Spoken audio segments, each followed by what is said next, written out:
Bonjour à tous, cette vidéo pour ceux qui se posent la question de savoir où on va, qu'est-ce qu'on va faire de ce monde-là. C'est pour motiver les troupes, les catholiques qui sont démotivés, tout simplement. Alors vous avez peut-être l'impression que tout va mal dans notre monde, que la décadence est là, qu'il n'y a plus de liens sociaux, culturels, que l'église s'effondre tout simplement, que la déchristianisation est en marche. Alors vous êtes démotivé et vous n'y croyez plus. Au salut du monde. Vous dites que de toute façon, vu comme c'est parti, ça va pas durer très longtemps. Alors quoi, vous pensez que la fin est bientôt là, c'est ça? Qu'il y a une météorite qui va arriver et qu'on va se faire exploser la tronche?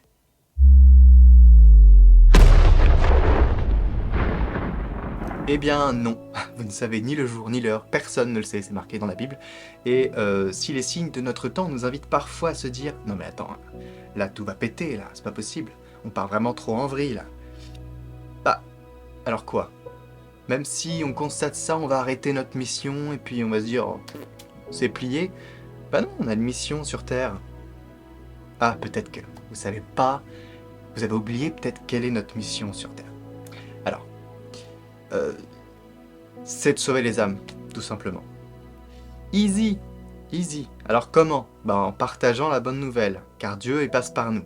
Dieu, il connaît ce qui est bon pour nous, mais il ne vit pas dans le temps. Ok? C'est un mystère dur à comprendre, hein, mais nous sommes dans cette temporalité qui permet de nous orienter sur le bien et le mal.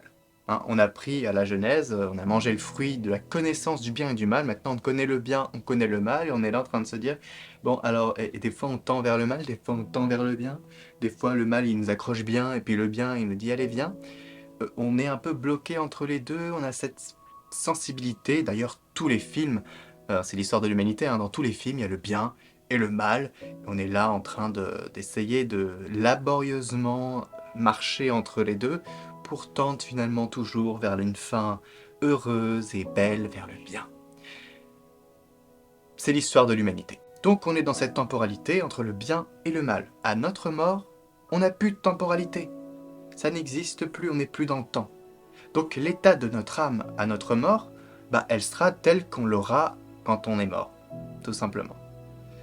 Ça veut dire quand même quelque chose d'assez lourd, ça veut dire qu'on a toute notre vie pour aiguiller notre vie sur le bon chemin. Donc à notre mort, l'état de notre âme sera définitif. C'est bien pour ça que les anges, quand ils ont eu à choisir entre Satan et Dieu, ça s'est fait d'un coup comme ça, pouf, division. Ceux qui étaient d'accord avec Satan, ils sont partis avec lui. Ceux qui étaient pas... Je réduis, hein. Mais en gros c'est ça. Ceux qui voulaient rester avec Dieu, ils sont restés avec Dieu. C'est-à-dire qu'un ange aujourd'hui, il peut pas revenir en arrière. Ça n'existe pas. Le temps est définitif, le temps de Dieu est définitif. Donc en attendant, on est en pèlerinage sur cette terre avec le libre arbitre qui nous permet de choisir librement. Et c'est important, vous allez voir. Nous avons tous les outils pour nous sauver. Dieu connaît nos cœurs, c'est pour cela qu'il peut nous prévenir, nous aider, toquer à notre porte en disant « Attention, attention, est-ce que tu m'entends ?» Bah non, des fois on l'entend pas. Et pour cela, bah, il passe aussi par les autres, hein, parce que lui, il peut pas rentrer chez nous, mais les autres, ils peuvent forcer un peu la porte, et puis l'ouvrir, et puis dire « Eh, tu déconnes, fais attention !» Ça, c'est le pouvoir de notre évangélisation à nous avec l'aide du Seigneur. Voilà. Pourquoi Dieu ne peut pas annoncer tout seul la bonne nouvelle? Pourquoi il apparaît pas à chaque humain? On pourrait se poser la question, bah oui. Mais pourquoi il vient pas nous voir tous si c'est vrai? Et vous allez voir que c'est plutôt simple à comprendre. Parce que ce serait simple, pense-t-on, si Dieu se montrait à chacun d'entre nous en faisant un miracle sous nos yeux, en nous disant « Voilà, j'existe, je suis puissant, t'as vu ?» Il n'y aurait pas besoin de mission d'évangélisation. Pourquoi il aurait envoyé les apôtres? Donc toute la religion catholique est fondée sur ça. Tout le monde se convertirait et croirait en lui sans difficulté, ce serait tellement super. Et pourtant, le propre du mystère de Dieu se trouve justement dans sa capacité à se faire petit, humble, discret et silencieux plutôt que de vouloir s'imposer par la force et le pouvoir. D'ailleurs, c'est le problème qu'avait un certain Judas, il a voulu que Dieu se révèle dans sa toute-puissance en montrant à tout le monde qu'il était le boss final, le Dieu super puissant qui pouvait détruire, envoyer des boules de feu et faire tutti quanti. Mais le problème, c'est que il n'est pas comme ça, notre Dieu. Hein, il n'est pas comme dans les films où c'est pas Zeus qui vient mitrailler les humains avec des éclairs, non. Ça marche pas comme ça. Ça, c'est des histoires inventées par les hommes. Donc, vous avez cette liberté qui est propre à Dieu, qui est chère à Dieu, qui veut nous rendre libres. Il n'a pas besoin de prouver sa force et son pouvoir puisqu'il est l'auteur de tout ce qui est. Donc, continuellement, il frappe à la porte de notre cœur et, comme je disais tout à l'heure, et puis, si nous lui ouvrons, eh bien, il nous rend capables de voir. Il nous ouvre les yeux. Donc il respecte notre liberté jusqu'au bout, il se laisse chercher, il se laisse trouver. Notre liberté est si sacrée que Dieu ne pourra pas même nous sauver sans notre accord et notre coopération. Quand on va en enfer, oui parce que ça existe l'enfer, contrairement à ce que certains vont faire croire, si on va en enfer, c'est pas Dieu qui va venir, qui va nous dire « Bon, toi t'as été nul, tu vas dans la chambre rouge là-bas où ça crame, et tu vas passer ta vie éternelle là-bas. » Bien sûr que non, il nous aime, il n'a pas besoin de faire ça. C'est juste que en allant, quand on monte au ciel, quand on meurt, notre état d'âme ne peut pas changer. Il ne pourra pas nous sauver sans notre coopération. L'être humain a besoin de la lumière d'un autre pour se connaître et pour avancer, et c'est au service de ce chemin de liberté pour chacun que nous voulons être dans cette œuvre d'évangélisation que nous vivons et que nous souhaitons vivre. Et c'est ça le sujet de la vidéo. Donc, on est démotivé, mais on a quand même un besoin de mission. C'est ça qui est important. Et on se dit, mais peut-être que c'est trop compliqué aujourd'hui, il y a trop d'idéologie, nanana, nanana, plein d'excuses. Alors je vous rappelle quand même que les disciples, ils étaient 12, ok ? 12, 1, 2, 3, 4, 5, 6, 7, 8, 9, 10, 11, 12, ça peut se compter sur les doigts d'une main pratiquement. Aujourd'hui, on est plusieurs dizaines de milliers en France, et même plusieurs millions dans le monde entier. Vous pensez quoi, que c'était plus compliqué pour les disciples qui étaient 12 d'évangéliser toute la terre ? Ou pour nous, là, actuellement. Alors franchement, vos difficultés aujourd'hui, elles sont mineures. Désolé, elles sont carrément mineures. Ils ont réussi à évangéliser des terres, des rois, des contrées éloignées. Et moi, je suis en Corée actuellement. Ici, il y a 7...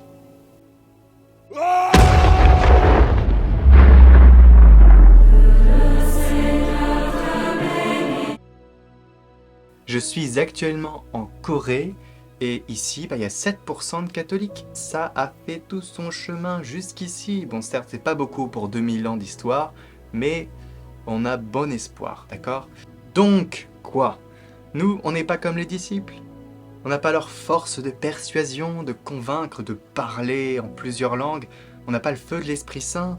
Nous, on n'a pas le feu de l'Esprit Saint. Tu as fait ta confirmation. T'es baptisé. Bon, c'est bon, t'as l'Esprit Saint. Sais-tu que les miracles de l'Esprit Saint se manifestent que par ceux qui sont missionnaires ?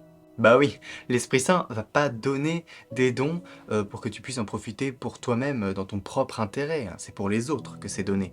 Donc si tu pars en mission, tu vas recevoir ces dons puissants de charisme qui te serviront à sauver les âmes, à évangéliser. Alors, t'as encore des doutes ? Tu ne sais peut-être pas comment faire pour devenir disciple missionnaire. Peut-être que tu penses que tu n'es pas légitime, mais tu es prêtre, prophète et roi. D'accord ? Ça veut dire que tu as toute la légitimité. Tu n'as pas besoin d'aller voir ton prêtre pour lui demander et attendre son aval. D'accord ? Le prêtre te confirmera ta mission. Mais pour l'instant, tu peux commencer tout simplement. Tu peux parler à tes amis. Dieu, il les aime et il veut les rencontrer. Attention cependant au prosélytisme. Tu dois parler d'une rencontre.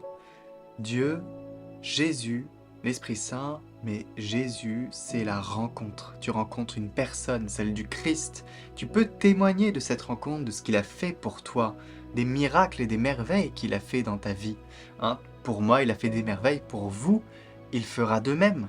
Tu peux faire aussi de l'itinérance. aller dans la rue, parler aux étrangers, c'est assez compliqué, je pense qu'il faut être formé pour faire ça.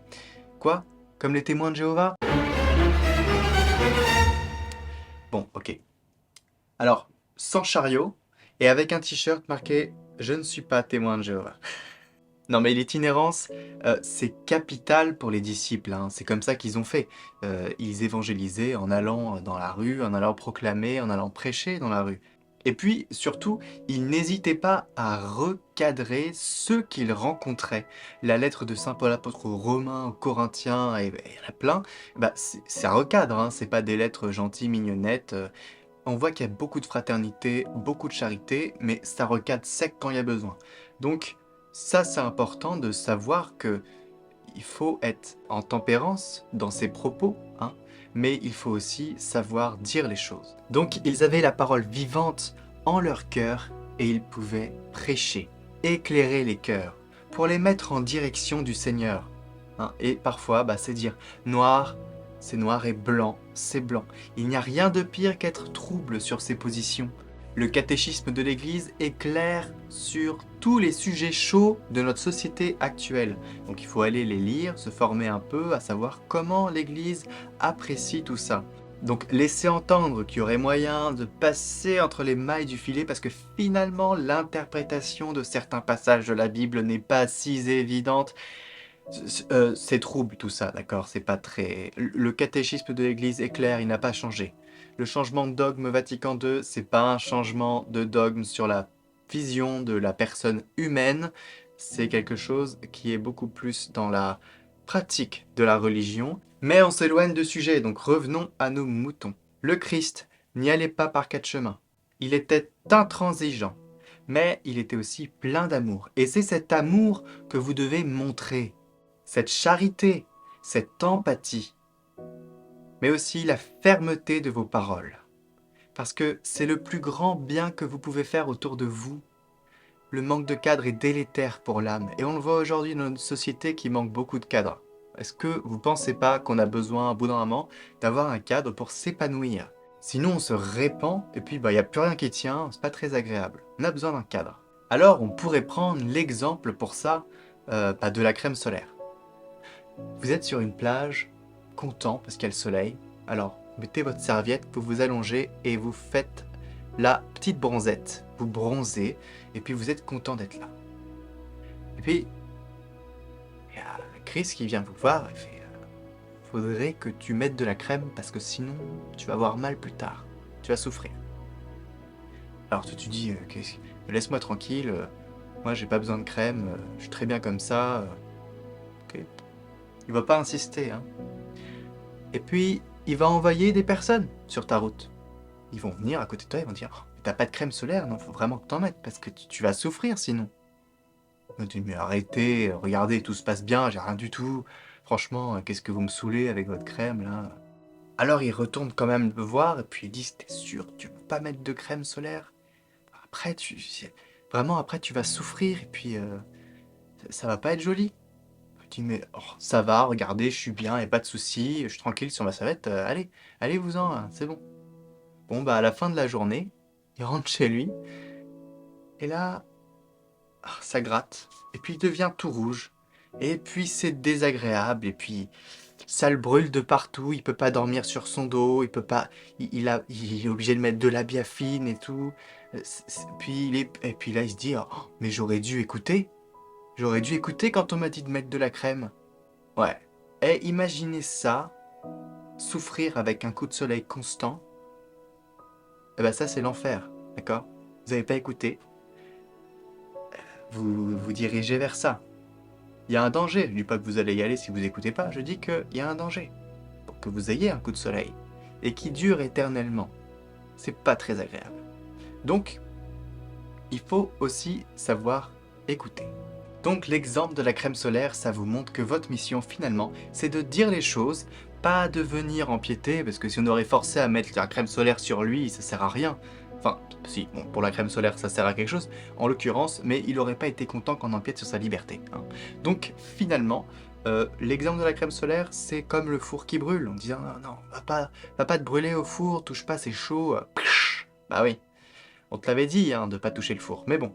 C'est comme ça que marche l'humanité. Il faut venir avec douceur et dire, si la personne ne choisit pas de suivre le chemin, bah, on est chargé de lui dire, pas de la convaincre, pas de la forcer à croire. Donc voilà, vous mettez-vous dans cette disposition-là pour pas être trop concerné par ce qui va se passer ensuite. Vous êtes le messager, ça s'arrête là. Donc pour être un bon messager, il faut quand même se former à la parole. Donc on doit la connaître, la parole. Pas sur le bout des doigts, comme les protestants qui sont là en te disant ça c'est verset 9, chapitre 12. Donc non, c'est trop compliqué. Non. Vous devez par contre méditer la parole en vos cœurs chaque jour, et ça c'est capital. Alors sur 3 ans, vous avez un truc qui est génial, c'est la méditation de la parole chaque jour. Il y a les textes du jour, lecture, psaume, évangile, et puis il y a un commentaire. Ça, c'est capital pour votre journée. Vous devez, en tant que chrétien, être lié à la parole tous les dimanches. Ça suffit pas, il faut aussi pouvoir la lire ou l'écouter. Et l'écouter, c'est encore mieux parce qu'on laisse l'autre, avec sa parole, venir nous enseigner de la parole de Dieu. Elle est proclamée, donc on l'entend et elle rentre et elle infuse à l'intérieur de nous. Sur 3 ans, il y a des lectures qui reviennent, c'est très très riche et donc c'est une base importante. Déjà, ça vous apprendra à parler de la Bible parce que les lectures vont vous marquer, certaines vous allez les retenir facilement. Et puis, il y avait un père qui s'appelait le père Duhorc qui disait que, eh bien, écoutez la parole chaque jour, c'est comme apprendre à respirer avec l'Église. Vous avez vraiment des textes qui sont riches, c'est une parole vivante, ça veut dire qu'elle vous nourrit profondément. Donc sur une assemblée de 100 personnes, si vous parlez de la foi, vous allez peut-être toucher 3 personnes. Alors ces 3 personnes, il y en a une qui va avoir dans le cœur un instant votre parole, et puis bon après elle va oublier, elle va passer à autre chose. La deuxième va avoir la parole aussi dans son cœur, mais les attaches du monde sont tellement fortes que finalement ça va s'évaporer. Et puis, il y a une personne parmi les 100 qui sera touchée par votre parole. Elle va rester en son cœur et grandir et ça va fructifier, ça va donner du fruit. Et puis à son tour, cette personne, elle va planter la graine de la parole dans un autre cœur et puis d'un autre et puis d'un autre et c'est comme ça que les choses fonctionnent. Donc la ferveur attire le cœur, la charité attire le cœur, la vérité attire le cœur et la parole, elle implique tous ces effets. La charité, la ferveur, la vérité, c'est la parole. Donc vous voyez, c'est comme quelque chose qui grandit en vous, ça porte des fruits et puis vous partagez ces fruits avec les autres qui eux-mêmes portent des fruits, qui partagent, etc. etc. Alors à vos marques, prêts, partez, chers fidèles. Ne soyez vraiment pas démotivés par les soucis du monde. Il y en a eu d'autres avant, des gros soucis aussi. Il y a eu des gros resets. Donc vous inquiétez pas, on est dans un monde qui bouge, qui évolue. Il y a des vagues. Des fois on est dans le creux de la vague. Peut-être qu'actuellement on est dans le creux de la vague. Mais voilà, je vous invite à ne pas non plus vous inquiéter pour l'Église, votre famille, puisque vous en êtes les membres. Et même si parfois ceux qui en sont à la tête vous déçoivent, bien les membres peuvent toujours avancer. Si vous êtes les jambes, ceux qui sont à la tête, vous avez la mobilité pour avancer, et ils vont être obligés de vous suivre et de vous emboîter le pas, façon de parler. Donc n'oubliez pas, la méditation de la parole, chaque jour, pour ça, il y a un outil génial, je vous le présente pas, c'est Catoglade. Catoglade vous propose la méditation des textes du jour, un commentaire d'un saint, docteur de l'Église souvent. Voilà, c'est quelque chose de très riche qui vous permet de vous nourrir, vous, et de pouvoir après nourrir les autres. Mais avant, il faut savoir ce qu'on a dans le cœur, il faut se chercher et il faut se trouver. Voilà, donc Catoglade, c'est sur YouTube. Le lien est en description. Soyez forts, soyez fermes, ne soyez surtout pas tièdes, mais vraiment, soyez sains.